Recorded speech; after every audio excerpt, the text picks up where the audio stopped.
ఈరోజు రాష్ట్ర క్యాబినెట్లో అనేక విషయాలపై చర్చ జరగటం 8వ తారీఖు నుంచి అసెంబ్లీ సమావేశాలు నిర్వహించడం జరుగుతుందని క్యాబినెట్ నిర్ణయం తీసుకుంది. దానికి తోడు ఈరోజు కొడంగల్ ఏరియా డెవలప్మెంట్ అథారిటీ ఏర్పాటు చేయాలని, అదేవిధంగా రాష్ట్రంలో ఉన్న 65 ప్రభుత్వ ఐటీఐ కళాశాలలను అడ్వాన్స్ టెక్నాలజీ సెంటర్స్గా అప్గ్రేడ్ చేయాలని రాష్ట్ర క్యాబినెట్ నిర్ణయం తీసుకున్నారు. యువతకు ఉన్నత ఉపాధి అవకాశాలు కల్పించే విధంగా దాంట్లో అనేక కోర్సులను నిర్వహించడం జరుగుతుంది.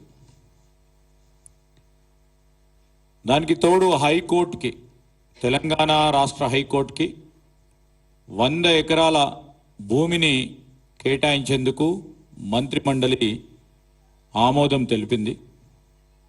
అదేవిధంగా ఈరోజు క్యాబినెట్లో ఖైదీలకు సంబంధించి క్యాబినెట్లో చర్చ జరిగింది. ఖైదీలకు సంబంధించిన క్షమాభిక్ష అమలు చేయాల్సిన విషయంపై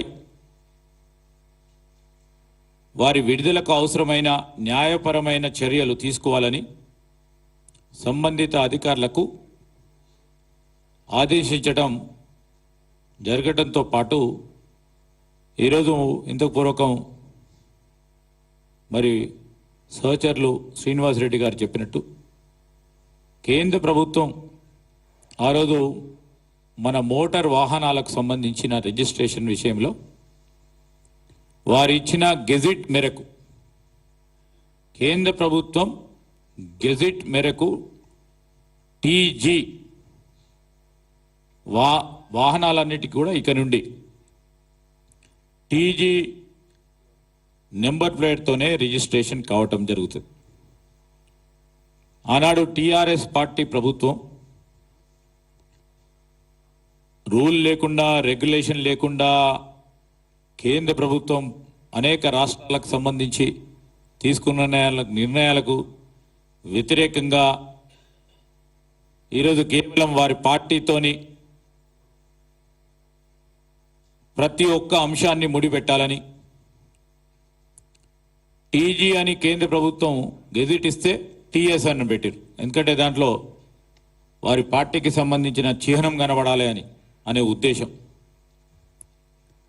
ఇదో ప్రజాస్వామికమైన మా ప్రజాపాలనలో అందరూ కూడా భాగస్వాములు కావాలని ఇంతపూర్వకం మా సోదరులు చెప్పినట్టు అధికారపరంగా చిహ్నాన్ని,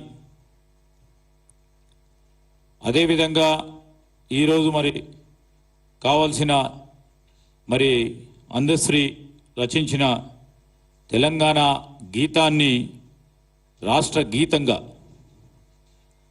క్యాబినెట్ ఆమోదించి చేయటం ఈరోజు ఒక ప్రతీకగా మేము చెప్పిన ప్రజాపాలన ముందుకు తీసుకెళ్లే ప్రయత్నంలో ఇవన్నీ కూడా నిర్ణయాలు మరి ముఖ్యమంత్రి రేవంత్ రెడ్డి గారి అధ్యక్షన జరిగిన ఈ క్యాబినెట్లో ఈ నిర్ణయాలు తీసుకోవటం జరిగింది. మేము ఖచ్చితంగా ఈరోజు చెప్తా ఉన్నాం, 6 గ్యారెంటీలకు సంబంధించిన అంశం విషయంలో ఎవరికి కూడా సంశయం అవసరం లేదు, సందేహం అవసరం లేదు.